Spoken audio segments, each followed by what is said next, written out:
So moving on to question 7 here, we have a question on 3D vectors. So I'd say this is a pretty nice question.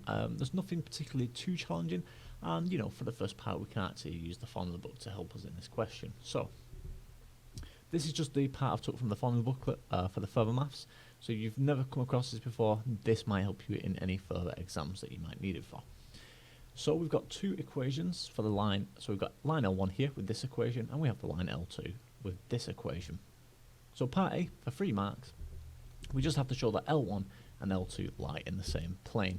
So nothing too challenging, we've just got to be aware of what we're actually trying to show here. So if they lie in the same plane, what that means is that the lines must intersect at a point. Well, all we've got to do is equate these two lines and then show that one of the get two variables for my lambda and my t in this case, and then show that the third equation does hold. So what I'm going to do first is set this up.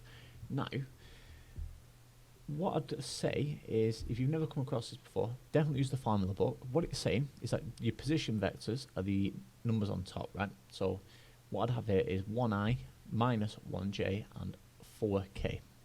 So like this is here, this is 1i, 0j and 3k. And this bit underneath, this is your direction vector underneath. So let's actually do this. So my first bit will be positive 1, because this is minus 1, so it's going to be 1 plus, in this case, because this is positive, plus 2i. Sorry, not 2i, 2 lambda, sorry, forgive me. So plus 2 lambda. Now we need to equate this to this one, but this one's much easier because it's in Cartesian form, right? So this now will be 1 again, plus, because this is positive, plus 1 lot of t, or just plus t. So we've got our first equation here. Let's obtain our second equation. So this is positive 1, so that's going to be minus 1. And this is minus 1, so this will also be minus, but it won't be minus 1 lot lambda, we'll just call it minus lambda. This is now going to be equal to, well, there's no j component, so that would just be 0, but we won't bother writing that. And then my direction vector is minus 1 lot of j, so minus j times t, so minus t. And while we're here, we'll just write it down because we're going to need it at some point anyway, but we will need the third equation. So this starts with positive 4, because this is minus 4 on the numerator. So 4 plus 3 lambda, because it's 3 underneath, plus 3 lambda. And then the right hand side, L2, well, this is going to be 3 plus, because it's positive, 2t plus 2t. Okay, so it doesn't matter which two equations you solve simultaneously to obtain your solution. Any will work as long as you obviously perform the calculations correctly. But what we need to obtain here is a value for t and a value for lambda. And then whichever equation we didn't use, we need to sub them back in to show that it does hold, there's no contradiction. So what I'm going to do here is I'm just going to solve the first two simultaneously. So I've got 1 plus t is equal to 1 plus 2 lambda, and I've got minus t is equal to minus 1 minus lambda. So I'll write the t's on the left hand side. So 1 plus t is equal to 1 plus 2 lambda. 1 plus 2 lambda. And I also have minus t is equal to minus 1 minus lambda. So now I can simplify my first equation straight away. I can take this 1 across, so I've just got t on its own. So this is going to give me t is equal to 2 lambda. So let's just rewrite this. T is equal to 2 lambda. And we also have minus t is equal to minus 1 minus lambda. Oops, minus lambda. So now let's solve this, right? So we're going to add these here, and then we need to add here. So that'll cancel to give us 0. And we're going to also get lambda minus 1 here. Well, nice and easy. That just tells us that lambda must be equal to 1. Lambda is equal to 1. So there we go. We've got the value for lambda. Now we just need to obtain t, but t is nice and easy. It's just going to be 2 lots of lambda. So t is equal to 2 times 1, which is giving us 2. So we've got our lambda value, we've got our t value. All we need to do now is sub these two values into our third equation and hopefully obtain the same number on both sides. So 4 plus 3 lots of lambda, which is 1. So 4 plus 3 times 1, which is 3. Is this equal to 3 plus 2 lots of t? So 3 plus 2 lots of 2, which is 4. So 7 is equal to 7. So there we go. We've shown that the lines do intersect at a point. So therefore, I'll just write this down. Lines intersect at a point. And there we have it. That's part A done for the first 3 marks for this question.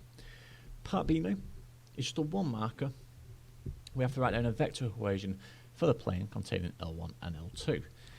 So if I do this over here, so for B, well, notice that it says write down a vector equation. There's a couple of different answers you could give for this. I'll give 2, but there is a few more. But again, you only have to give 1. I wouldn't bother giving more than 1. So for this now, what we need to look at is our position vectors, because that's how these planes are written, right? So we put R.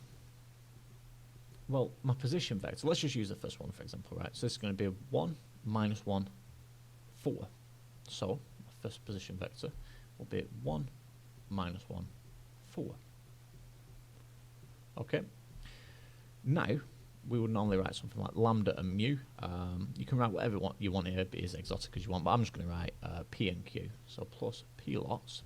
Now we need the direction vectors for both of these lines. So my first one is going to be 2 minus 1, 3. So 2 minus 1 and 3 plus Q lots of my other direction vector, which is just simply 1 minus 1, 2. So 1 minus 1, 2, like so. Or you could have so I'll give the next one. We could have also given, so I need a different position vector, so that would be 1, 0, 3. So 1, 0, 3.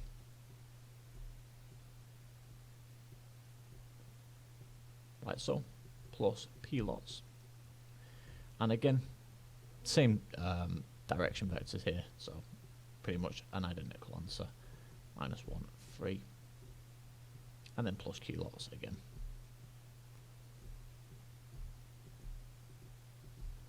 So there you go, there's a couple of different answers that you could have had for that.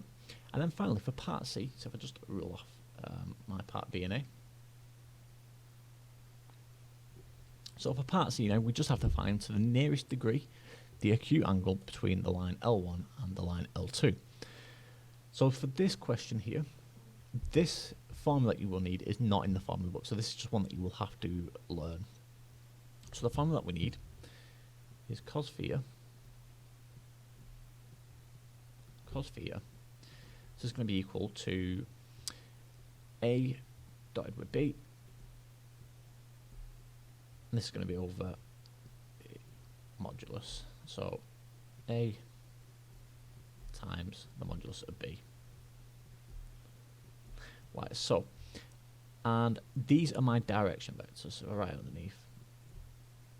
These are my direction vectors. So let's do this now. So A dotted with B. So, for example, my A would be 2 minus 1, 3.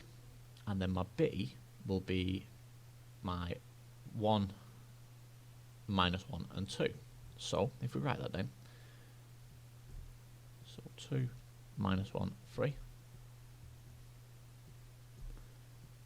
Divided with 1 minus 1, 2. Okay, and then let's just write the denominator down. So, if I square each of these terms, so 2 squared is 4, plus 1 squared, so that'll give me 5, plus 9 squared, so I'm going to get the square root of 14, right? If we take the square root of all of them terms squared, because that's how we get the length, right? And then we're going to times that by 1 squared, so that's going to be 1 plus minus 1 squared, so that's another 1, so that's 2 in total, plus 2 squared, so we've got 2 plus 4, so that gives me 6. and then we take the square root to get the length. So now we're just going to have to do this on the calculator. So this is going to give me, so if I had to show you how to do this, so this is 2 times, so you just times the respective elements in the vector. So 2 times 1, so that's going to give you 2. Minus 1 times minus 1, so that's going to give me positive 1. And then 3 times 2 gives me plus 6. So this is going to give me 2 plus 1 plus 6, so I'm going to get 9 on my numerator. Again, I'm just going to keep this in exact form, so this is root 14 over root 6. So this is 9 over root 14 root 6. So I'll put this on your calculator and then make sure you take the inverse. So if I put this in on my calculator and then take the inverse, so if I do cos inverse of this, so for this here, I'm just going to put it in this big bracket here. What you will obtain is 10.89. This is 10.89 degrees, but the question wants it to the nearest degree. So this will be, we do it over here, 11 degrees to the nearest. So 11, put deg. And there we have it. That's question 7 fully complete.